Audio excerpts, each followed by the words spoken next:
1년 만에 뵙겠습니다. 반갑습니다. 작년에 박수 쳐주셨는데 올해는 안 쳐주시네요.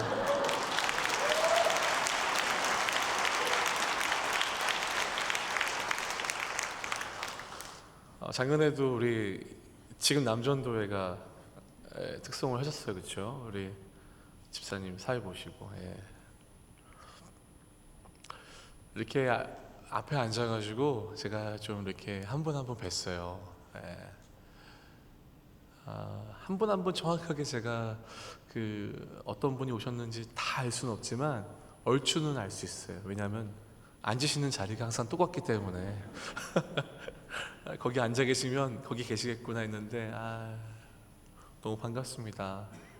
그냥 뵈도 좋고 그냥 같이 그냥 예배 드렸으면 좋겠어요. 제가 은평교회에 처음 왔던 때가 2013년 11월이었어요. 그러니까 10년이 넘었네요. 호수가 저희 딸 첫째가 이제 영아부였을 때 처음 왔는데 지금 이제 중학교 1학년이 됐으니까 꽤 많은 시간이 흘렀던 것 같아요.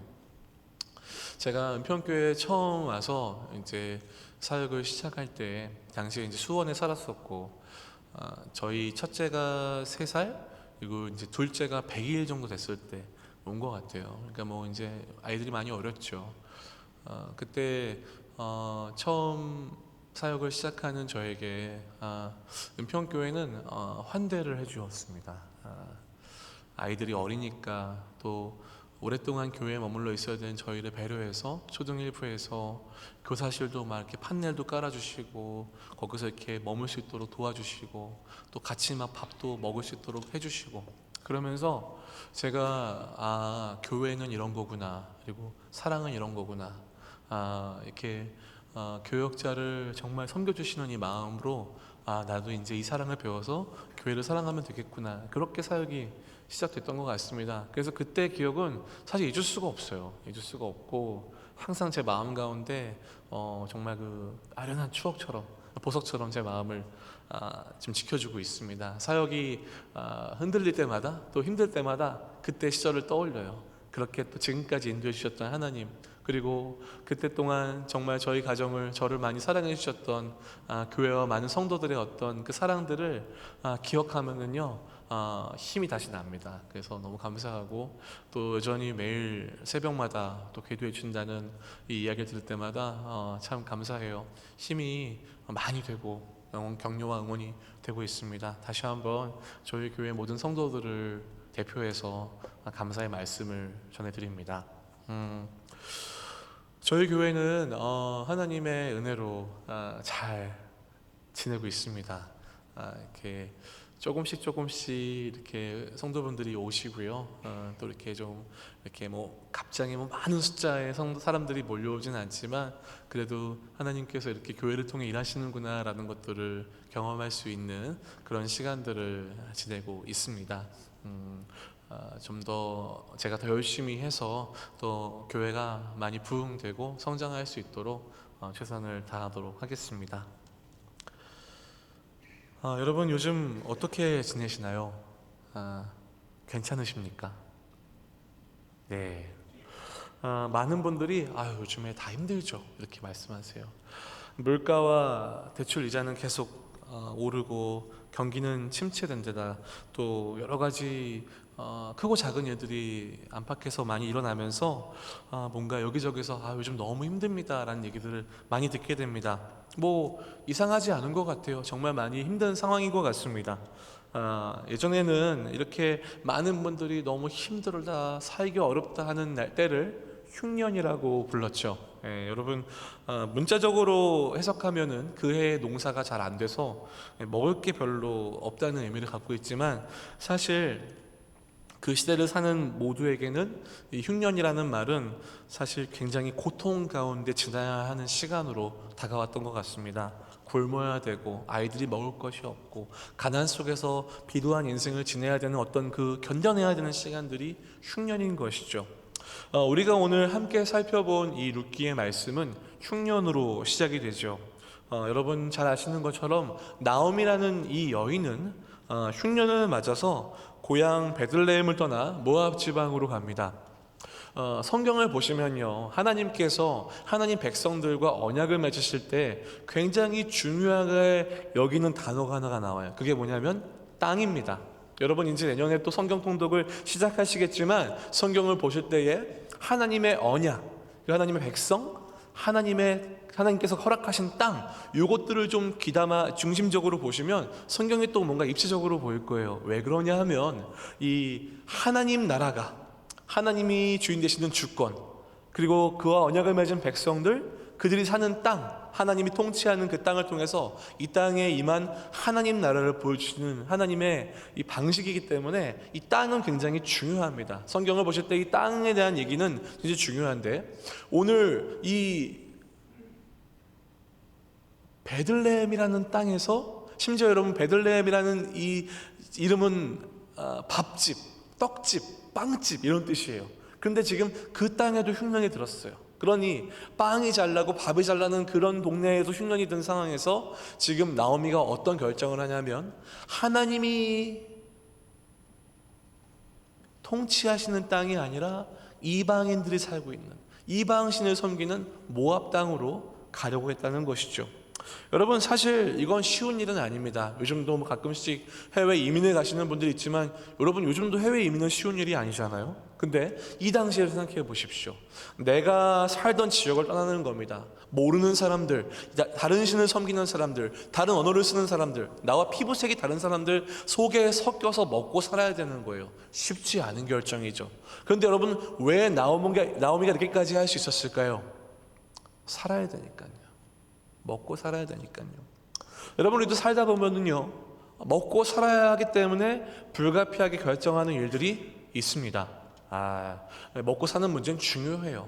여러분 우리가 당장 어떤 필요한 것들이 채워지지 아니하면 우리는 조급해지고 불안해집니다. 당장 이번 달에 빠져나가야 될 돈이 있어요. 근데 그만큼 돈이 들어오지 않으면 사실 마음이 불안해지죠. 어떻게든 이것을 메우지 않으면은 우리는 그것 때문에 스트레스를 받습니다. 마찬가지예요. 나오미도 먹고 살 길이 없었던 거죠. 어쩔 수 없이 택했던 결정이 바로 이 모압이라는 땅으로 가는 것이었습니다. 여러분 아시겠지만 이 모압이라는 이름만 들어도 우리는 그 땅이 그리 긍정적인 곳이 아니라는 것을 알고 있어요. 왜냐하면 이 모압은 항상 이스라엘과 좋은 관계가 아니었잖아요. 성경의 기자는 그냥 다른 지역으로 갔다도 아니고 모압이라는 단어를 써서 지금 나오미의 결정이 그리 좋은 결정은 아니라는 뉘앙스를 슬쩍 흘리고 있습니다. 아니나 다를까 그녀의 인생이 또 꼬이고 맙니다. 모압 땅에 갔어요. 가서 어떤 일이 일어나죠? 그곳에서 10년의 시간이 흐른 어느 날 나오미의 남편 엘리멜렉이 세상을 떠납니다. 당시 고대 사회에서 집안에 남편이 없다라는 건, 이것은 굉장히 큰 사건입니다. 큰 위기죠. 밖에 나가서 먹을 것을 구해올 사람이 없는 거죠. 그런데 다행히도 이 나오미에게는 두 아들이 있었어요. 그래도 장성한 두 아들이 있었기 때문에 아들을 의지하면 되죠. 그런데 설상가상으로 두 아들마저 죽게 됩니다. 그녀의 인생에 정말 먹고 살기 위해서 어쩔 수 없이 최선을 다해 이민을 온 그녀의 인생에 예고 없는 고난의 파도가 밀려든 것입니다. 여러분 삶이 이렇습니다. 좀 괜찮겠지, 내가 이렇게 계획하고 나면 좀 이 어려움을 잘 피할 수 있겠지, 이렇게 살아가던 우리의 인생에 예기치 않은 어려움들이 찾아와요. 열심히 노력을 해도 예상치 못한 흉년을 만나곤 하는 거죠. 심지어 여러분 예수님을 잘 믿고 신앙생활을 열심히 하는 분들에게도 인생의 고난은 찾아옵니다. 평생 모든 것을 다 바쳐 선교지에서 복음을 전하고 정말 인생의 모든 것을 걸어 복음을 전하면서 교회를 섬기고, 그리고 정말 훌륭하게 그 복음의 십자가의 길을, 믿음의 길을 걸으신 분들도 때로는 어려움에 처하는 일들이 있음을 우리는 알 수 있어요. 어렵게 교회를 개척하신 분이 계셨어요. 목사님이 새벽 예배를 드리러 간 사이에 자고 있던 집에 불이 나서 아이들이 이렇게 좀 다치고 죽게 되는 그런 사고가 일어났던 뉴스도 본 적이 있습니다. 여러분 이해가 되세요? 열심히 교회를 섬기려고 그 새벽에 기도하러 갔는데 집에 불이 나서 아이가 죽은 거예요. 이해할 수 없는 일들이 일어나죠. 우리 인생이 그렇습니다. 정말 신실한 제가 친하게 지내는 어떤 목사님이 있어요. 아이가 아파요. 아이가 자폐가 되고 아이가 뇌 질환이 있어가지고 IQ가 몇 자리 나오질 않아요. 조금만 감염이 돼도 금방 병원에 입원을 해야 되고, 목사님이 정말 남들 위해서, 노숙자들 위해서 다 퍼주고 나눠주고 사는데 그 아이가 아프고 그 아이를 옆에서 간호하느라 사모님 항상 24시간 아이 때문에 노심초사하고 있는 모습 보면은 아이고 하나님 좀 도와주시면 안 됩니까? 이런 마음이 절로 들 때가 있습니다. 하나님은 살아계시는데 왜 우리의 인생에는 이런 일들이 있을까요? 지금 나오미가 딱 그런 상황입니다. 하나님 어떻게 나한테 이러실 수 있습니까? 내 남편 데려간 것도 지금 나는 속이 무너지는데 어떻게 내 생명과 같은 두 아들까지 데려가십니까? 먹고 살겠다고 지금 이 낯선 땅까지 와가지고 몸부림치고 있는데 하나님 정말 왜 이러십니까? 나오미가 지금 그런 심정이 된 겁니다. 세상이 무너지는 기분이겠죠. 이제 나오미 곁에 남은 사람은 그 땅에서 얻은 외국인 며느리 2명뿐입니다. 여러분, 우리는 이 룻기의 이야기를 통해서 굉장히 낯선 장면 하나를 시작을 통해 볼 수 있어요. 그것은 뭐냐면 모압 땅에서 만난 그 두 며느리 중에 한 명인 룻이 고향으로 돌아가지 않는 장면입니다. 여러분, 우리는 이 룻기의 이야기를 보면서 룻은 참 좋은 믿음의 사람이구나라는 사실을 통해서 룻기를 보기 때문에 이 부분이 굉장히 부드럽게 지나갈 수 있는데요, 여러분 한번 상상해 보십시오. 여러분이 외국으로 시집을 갔어요. 근데 거기서 남편이 죽었어요. 시어머니 혼자 남았습니다. 집이 가난해졌어요. 아무것도 없어요. 돌아가래요, 고향으로. 근데 여러분, 그 외국인 어머니 옆에 남아 계실 수 있겠습니까? 반대로 한번 생각을 해보죠. 우리 집에 며느리가 들어왔어요. 외국인입니다. 별로 좋은 대접도 못 받고 피부색도 다르고 언어도 다르죠. 살아온 모든 문화가 다릅니다. 믿어왔던 신도 달라요. 그런 그 며느리를 여러분 집으로 돌아가라고 하는데 그 며느리가 뭐라고 했냐면 안 돌아가겠대요. 잘 생각해 보십시오. 이제 나오미가 고향 베들레헴으로 돌아가려고 합니다. 그런데 이 룻은 다른 나라 사람이에요. 여러분, 이스라엘 사회 속에서 다른 나라 사람들이 어떤 대접을 받는지 아시죠? 이방인이에요. 하나님을 모르고 살던 이방인이에요. 그런데 그가 심지어 남편까지 없는 과부가 돼서 과부인 시어머니를 따라 왔다면, 여러분 이제 이 룻의 인생은 어떻게 예견되십니까? 행복한 인생이 그를 기다릴까요? 장밋빛 인생, 아주 분홍빛 인생이 룻을 기다리고 있을까요? 우리는 알 수 있습니다. 빌어 먹어야 하는 인생이 되는 거죠. 밖에 있는 거 주워다 먹지 아니하면 살 수 없는 인생이죠. 여러분, 과부가 먹고 살기 위해서 정말 어쩔 수 없이 해야 되는 일이 뭐였어요? 몸을 파는 일이었어요. 룻의 인생은 이미 어느 정도 그 앞길이 예견되어 있습니다. 뻔한 인생이에요. 더 좋지 않아요. 차라리 고향으로 돌아가서 자기 어머니, 아버지, 친구들이 있는 곳에 가서 살면 좀 나을 수도 있겠죠. 그런데 룻은 돌아가지 않는다는 거예요. 여러분, 이 지점이 좀 이상하지 않으십니까? 왜 룻이 돌아가지 않았을까요? 룻이 고백하죠. 놀라운 신앙 고백을 합니다. 우리가 오늘 읽은 본문에서 나오겠지만 16절에 이렇게 나와 있어요. 제가 읽어드릴게요. 내게 어머니를 떠나며 어머니를 따르지 말고 돌아가라 강권하지 마옵소서. 어머니께서 가시는 곳에 나도 가고 어머니께서 머무시는 곳에서 나도 머물겠나이다. 어머니의 백성이 나의 백성이 되고 어머니의 하나님이 나의 하나님이 되시리니 어머니께서 죽으시는 곳에서 나도 죽어 거기 묻힐 것이라. 만일 내가 죽는 일 외에 어머니를 떠나면 여호와께서 내게 벌을 내리시고 더 내리시기를 원하나이다. 여러분, 이 고백이 어떻게 보이십니까? 여러분, 지금 이 고백은요, 가장 아름다운 신앙 고백이에요. 그렇지 않아요? 자기 인생이 지금 더 나락으로 떨어질 것을 알고 있어요. 거기 가봐야 자기 인생 별 볼 일 없다는 거 알고 있어요. 그런데 그 홀로 된 어머니를 놓지 않겠대요. 더 중요한 건 뭐예요? 어머니를 통해 만나게 된 그 하나님이 이제 나의 하나님이기 때문에 어머니의 백성은 나의 백성이고 어머니가 묻히는 그 땅에 나도 묻힐 것입니다. 이 얘기예요. 나는 끝까지 어머니를 나는 버릴 수 없습니다. 왜냐고요? 나는 이제 하나님의 백성이 됐기 때문입니다. 어머니의 하나님과 같은 그 하나님이 바로 나의 하나님입니다라고 고백하는 것이죠. 그런데 여기서 문제는 그거예요. 어떻게 룻이 이렇게 고백할 수 있었을까요? 여러분, 물론 우리가 훌륭한 시어머니를 만날 수는 있어요. 그죠? 그런데 여러분, 시어머니를 통해서 복음을 받아들이는 일이 사실 쉽지는 않아요. 그렇죠? 많은 분들이 이제 시월드를 별로 좋아하지 않으시잖아요. 네, 저만 그런가 봐요. 그렇죠? 네. 그러니까 뭔가 이렇게 시어머니가 나쁘다는 게 아니라 뭔가 이게 며느리와 그 시어머니 사이에는 보이지 않는 이상한 그 투명한 장벽들이 있는 것 같아요.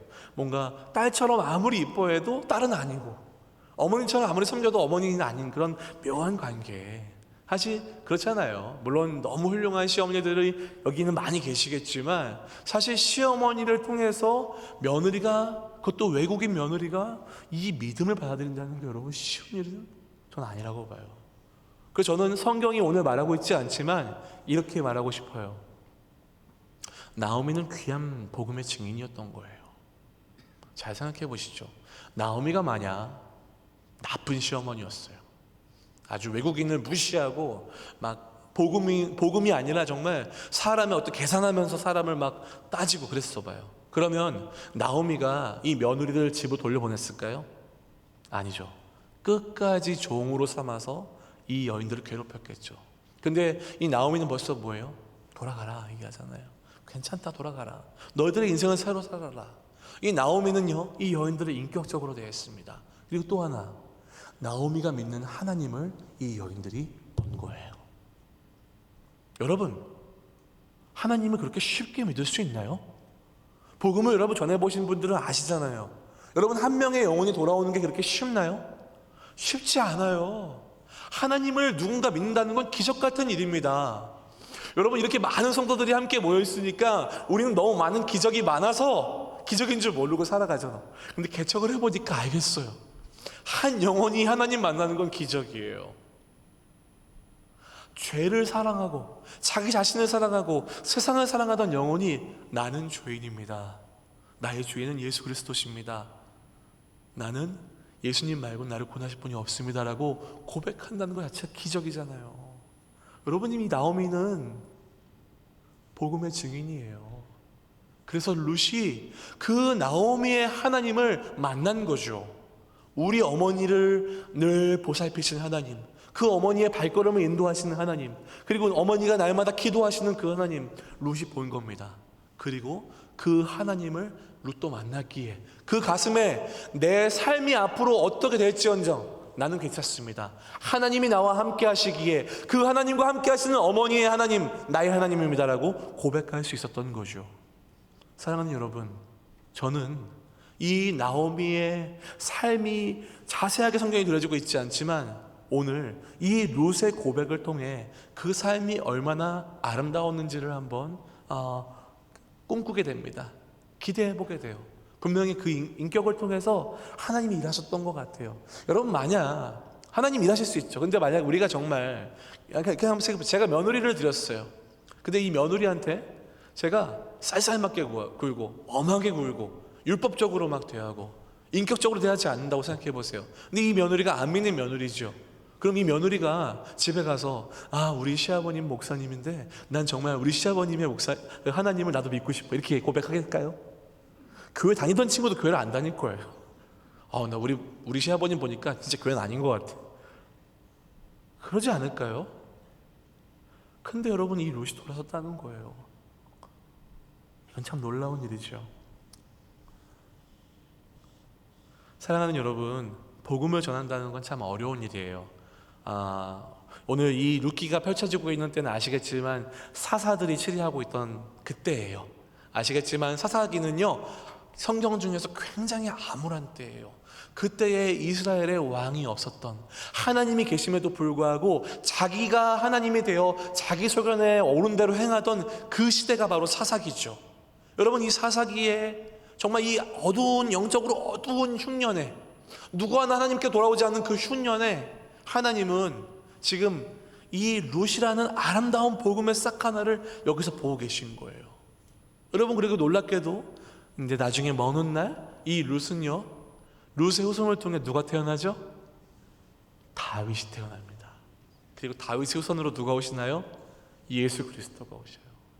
이 한 모압 여인이었던, 하나님과 아무런 관계가 없었던 그 여인이 하나님 앞에 나와 하나님의 어마어마한 축복의 그 언약 백성 안으로 들어와 정말 귀한 그 삶을 감당해내는 사람이 되어버렸잖아요. 여러분, 저는요, 이 땅의 교회가 여전히 이런 나오미의 마음으로 한 영혼을 인격적으로 대하고 환대하고 그에게 살아계신 하나님을 보여줄 수 있다면 여전히 우리에게는 소망이 있는 줄 믿습니다. 복음이 왜 안 전해질까요? 한번 고민해 보세요. 여러분, 복음이 안 전해진다는 건 복음이 능력이 없어서가 아니잖아요. 여러분, 복음은 능력이 있습니다. 복음은 사람을 살립니다. 믿으십니까? 그런데 왜 복음이 안 전해지고 있을까요? 왜 복음으로 많은 영혼들이 하나님 앞에 돌아오지 않을까요? 왜 영혼들이 돌아오지 않는 영적인 흉년이 찾아왔을까요? 여러분, 지금도 하나님은 이런 나오미를 기다리고 계십니다. 그 어려운 상황에도 그 정말 절망스러운 상황에도 복음의 증인으로 살아내서 이 아름다운 영혼, 한 영혼, 천하보다 귀한 영혼을 하나님 앞에 데려온 이 귀한 그 한 여인의 삶을 성경은 지금 비추고 있는 거죠. 교회를 개척하면서 많은 사람들을 만나게 됐어요. 첫 번째로 많은 목사님들을 뵙게 돼요. 개척하신 목사님, 이미 목회를 하고 계신 목사님들 통해서 제가 참 많이 배웁니다. 제 모자람도 많이 보고 참 이 목사님들이 이런 게 귀하구나라는 것들을 배우고 있어요. 또 신자들, 또 이제 어떤 예수님을 믿다가 지금은 좀 이렇게 삶의 믿음에 좀 어려움이 찾아와서 교회를 안 다니고 있는 분들도 만나고요. 또 예수님을 전혀 모르는 그런 비신자분들도 만나고 있어요. 그러면서 느끼는 건 뭐냐면요, 복음은 모자라지 않다는 거예요. 제가 그들을 만나서요, 처음부터 저는 목사고요, 지금부터 잘 들으십시오. 당신은 죄인이기 때문에 예수님 믿지 아니하면 오늘 죽으면 죽어서 지옥에 갈 수 있습니다. 이렇게 얘기하면 큰일 납니다. 이렇게 얘기하진 않아요. 어떻게 얘기하냐고요? 힘드시죠? 인생의 흉년을 만나셨습니까? 요즘 다 많이 힘들다고 하는데 괜찮으세요? 라고 하면서 하나님이 저라는 인격 하나를, 저같이 부족하고 연약하고 보잘것없는 인격 하나를 데려다가 하나님의 귀한 일에 동참시키시는 그 귀한 사랑으로 저를 하나님이 이렇게 만들어 주셨잖아요. 그래서 그냥 그 사랑을 좀 나눠주는 거예요. 많이 힘드시죠? 괜찮으세요?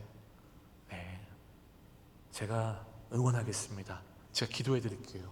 그리고 언제든지 따뜻한 차 마시고 싶으면 오세요. 제가 차 한 잔 끓여 드릴게요. 그리고 조금씩 그들과 친구가 되고 있어요. 처음에는 교회를 싫어했고, 목회자라는 사람을 부담스러워했고, 예수님 믿는 사람에 대한 어떤 부정적인 인상을 갖고 있었던 사람들이 조금씩 저와 만나고 저희 교회 오면서 생각보다 목사님 만나는 일도 나쁘진 않네요. 생각보다 이 교회에 오는 것도 괜찮은 것 같아요. 그래서 제가 막 이렇게 사람들을 초대하고 있어요. 믿지 않는 분들을. 그래서 어떤 분들은 이렇게 어머니가 무당이신 분도 있고, 뭐 어떤 분들은 전혀 교회를 막 싫어하는 분도 있고, 뭐 그런 분들도 있는데 이렇게 오다 보니까 그렇게 오세요. 그러면 또 여기서 자연스럽게 교제하고 삶을 나누고, 그렇게 하다 보면은 뭘 보여주냐면은요, 저희가 왜 이 길을 걸어가고 있는지, 왜 이렇게 좋고 큰 교회에서 사역하다가 갑자기 남양주에다가 그렇게 개척을 했는지, 이거 왜 조금 모이는데 그 교회에서 그렇게 지지고 볶고 있는지에 대해서 자연스럽게 이야기를 하면서 저의 삶을 인도하고 계시는 하나님에 대한 얘기를 어렴풋이 나눌 수가 있어요. 그리고 제가 쫓는 가치가 커다란 교회에서 돈을 많이 받고 훌륭한 어떤 그 일들을 감당해서 좀 높은 사람이 되는 게 아니라, 그냥 이렇게 복음이 필요한 분들을 만나서 저는 그 복음을 전해줘서 그분들이 예수님 만나 행복했으면 좋겠어요. 그 사실을 전해줘도 이분들이 뭐라고 얘기하냐면 되게 좋은 일 하시네요, 이렇게 얘기를 하더라고요. 또 심지어 예수님에 대한 얘기를 이렇게 하면서 하나님은요 누구도 차별하지 않으세요. 다 나오라 말씀하셨어요. 괜찮아요. 어떤 모습이든 다 나오시면 괜찮아요. 이렇게 얘기했더니 저보고 굉장히 박애주의자시네 이렇게 얘기하더라고요. 세상을 다 사랑하는 사람 같대요. 제가 사랑이 어디 있겠습니까? 제 안에 저를 사랑해 주시는 하나님 사랑을 그냥 조금 보여준 것 뿐이죠. 여러분, 여전히 복음은 우리를 통해 일할 수 있습니다. 그리고 우리를 통해 일하기를 하나님은 지금 원하세요. 그래서 많은 영혼이 아니라 나오미가 맺어낸 열매는 며느리 룻 한 명이었어요. 외국인 며느리. 그런데 이걸 통해서 하나님은 놀라운 역사를 써가셨던 거죠. 저희 교회에 작년에 제가 이 자리에 와서 말씀을 전하면서 참 부끄럽게 여러분 앞에서 눈물을 보였어요. 왜 그러냐면 제가 개척 초반에 막 하나님 마음 받고 나아갈 때 막 포부가 있었어요. 나는 할 수 있어. 복음이면 할 수 있어. 전해야지. 막 사람들이 막 그래서 받고 예수님 만나면 이렇게 좀 잘 모일 거라고 생각했는데 1년 동안 저희 교회에 한 명 등록하고 더 이상 성도가 늘어나지 않은 그 목회적 현실을 마주하면서 제가 완전히 그냥 다 하나님 앞에 무너졌었죠. 나 아무것도 아니구나. 나 그냥 정말 건강하고 좋은 교회 안에서 내가 마치 뭘 할 수 있는 것처럼 사역하다 나온 거구나. 제 현실을 이제 파악했어요. 그래서 제가 주 이름 목사, 주중에는 사찰 집사로 일하면서 이제 열심히 화장실도 락스로 이렇게 막 청소도 하고 그 정리도 하고 성도들도 찾아가고 하면서 신방도 하면서 다시 이렇게 하나님 앞에서 하나님 도와주세요 이러고 기도를 하고 있어요. 그런데 그렇게 하나님이 저를 보시고 불쌍하셨나 봐요. 그래서 좀 영혼들을 이렇게 보내주셨는데 한 자매가 오셨는데요. 이 자매는 최근에 크리스찬으로 한 대형 교회를 다니는 크리스찬으로부터 수천만 원의 사기를 당했어요.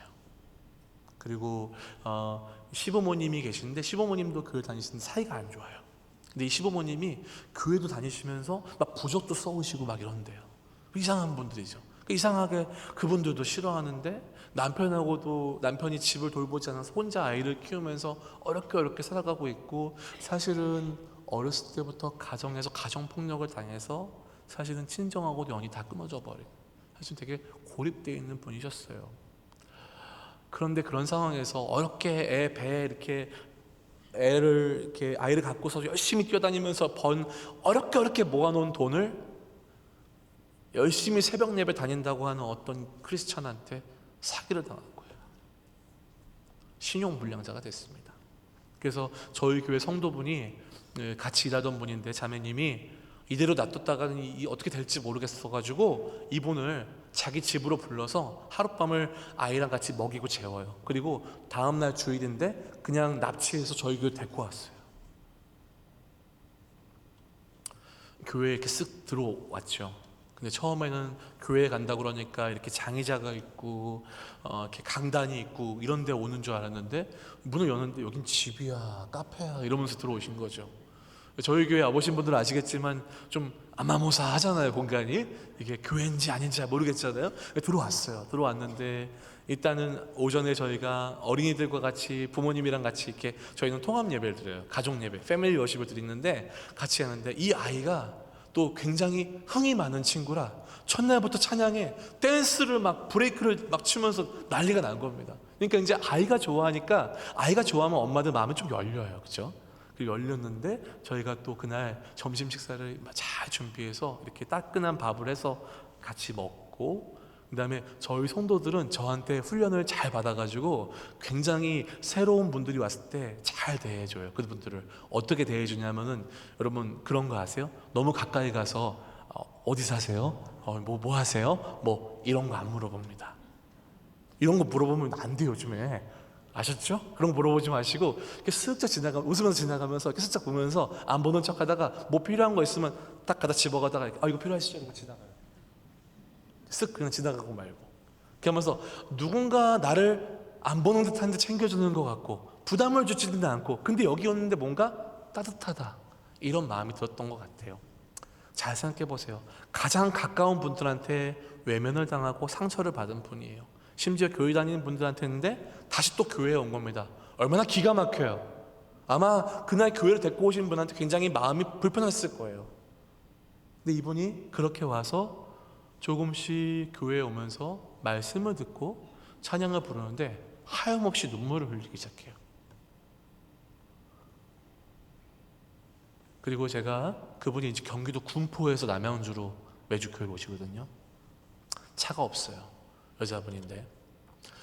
그래서 제가 이제 군포로 찾아가서 이렇게 저희 교회를 설명하다가 복음을 전했습니다. 복음을 전하고 우리의 삶은 하나님이 없으면 비참합니다. 그분이 처한 현실이 그분만에게 일어난 일이 아니라 하나님 없으면 우리는 비참할 수밖에 없음을 그냥 전 얘기했어요. 그리고요, 이 상황에서 우리를 구하실 수 있는 분은 예수님밖에 없어요 라고 정말 선명한 복음을 그냥 그렇게 전해드렸어요. 그리고 예수님을 믿으신다면 예수님이 그 모든 죄와 허물들을 다 용서해 주기도 하셨어요. 예수님을 믿으시겠습니까? 라고 저도 그날 기도하면서 막 두근두근 거리면서 가서 복음을 전했는데 그분이 그날 예수님을 만났어요. 펑펑 우시고. 그리고 제가 이런 말을 들어도 되나 모르겠는데 이렇게 말씀하시더라고요. 목사님, 리빙처치를 개척해 주셔서 감사해요. 그 교회가 아니었으면 제가 어디 교회를 갈 수 있었을까요? 저같이 사기당하고 부모님이랑 연 끊고 가정도 복잡하고 이렇게 상황이 어려운데 저는 아마 그냥 교회라면 못 갔을 거예요. 근데 저 같은 사람 받아주셔서 복음 전해주셔서 감사해요. 제 마음에 너무 큰 감동이 있었어요. 하나님은 이 영혼을 바라보셨구나. 그래서 나 같은 사람을 통해서도 복음을 전하라고 교회를 세우셨구나. 그래서 그분이 저희 교회의 첫 번째 세례자가 됐어요. 저 태어나서 처음 세례 줘봤어요.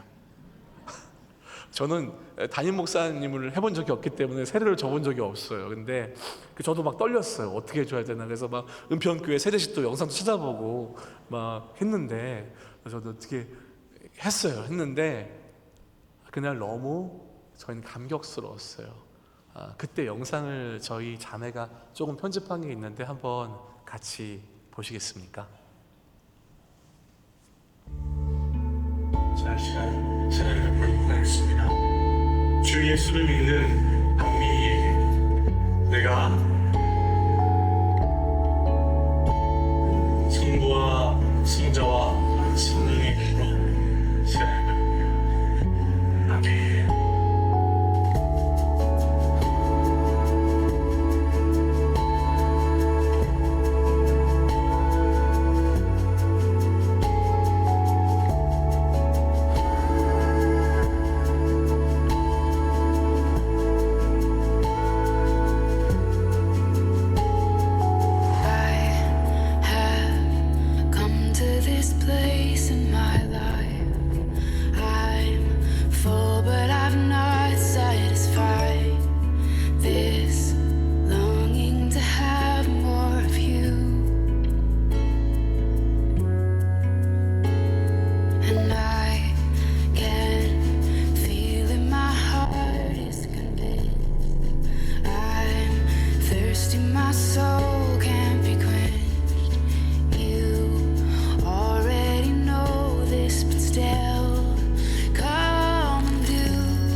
주 아니시나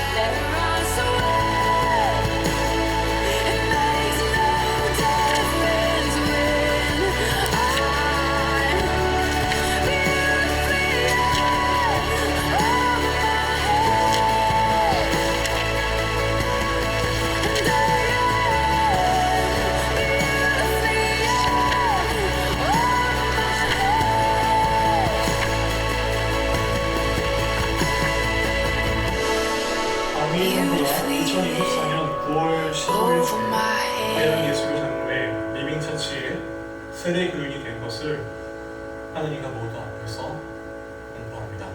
오늘 박수로 축복해 주시기 바랍니다.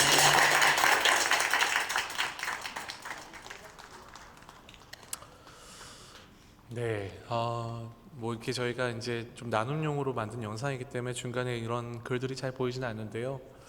사실 이제 제가 자매한테 물어봤어요. 이 영상을 제가 설교하는데 보여드려도 되겠냐고. 사실 개인적인 어떤 이야기들이 담겨 있고 또 이런 이야기들이 밖으로 알려지는 것들에 대해서 사실 이렇게 뭐 선뜻 원하지 않을 수도 있잖아요. 근데 자매가 뭐라고 얘기하냐면 이렇게 하더라고요. 제가 주인공이 아닌 이야기인데요, 그러더라고요.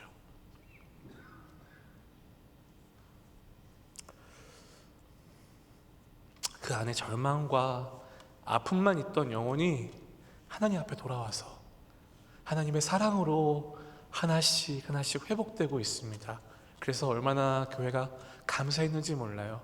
하나님이 이 영혼을 바라보시면 얼마나 기뻐하셨을까. 한 영혼이 돌아오는 이 모습이 하나님 나라에는 얼마나 기쁜 잔치일까. 그런 마음으로 생각이 들었어요. 저희 교회도 어떻게 보면은 요즘에 개척교회 어렵다, 교회 열어도 사실 흉년과 같은 때다, 이렇게 많이들 말씀을 하시죠. 네, 맞아요. 저희가 열심히 정말 해보는데 막 그렇게 사람이 많이 늘지는 않아요. 물론 작년보다 저희는 2배는 되었어요. 하지만 아주 너무 미비하죠. 그런데 2배가 됐다는 사실도 너무 감사하지만 한 영혼이 복음을 듣고 하나님 앞에 돌아설 수 있는 교회가 되었다는 사실이 전 너무 감사했습니다. 하나님이 그래도 리빙처치라는 교회를 세우신 목적과 이유가 있구나. 그리고 여기 있는 은평교회가 우리를 리빙처치를 품어주고 정말 잘 설 수 있도록 매일 기도해 주시는 일들이 우연이 아니었구나라는 생각이 들었습니다. 룻기의 상황은 흉년이었고 영적으로 암흑기였지만 하나님은 그 속에서도 복음을 전하는 한 여인을 통해 룻이라는 귀한 열매를 맺는 멋진 모습을 보여주고 있어요.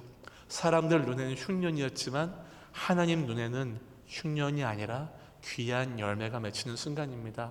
사랑하는 여러분, 우리 인생에도 때론 흉년이 찾아오겠지만 그럼에도 불구하고 여전히 나를 사랑하시고 여전히 그 복음의 은혜를 나를 통해 흘려보내기를 원하시는 그 하나님의 그 귀한 사랑을 날마다 여러분 받으십시오. 그리고 흘려보내십시오. 그래서 나라는 사람이 이 땅을 살아가는 가치가 그저 잘 먹고 잘 살고 세상 많은 사람들에게 잘 보이는 인생이 아니라 저 죽어가는 인생을 구할 수 있는 하나님의 귀한 도구로서 내 인생을 살아낼 수 있다면 여러분, 그거보다 귀하고 복된 인생이 어디 있겠습니까?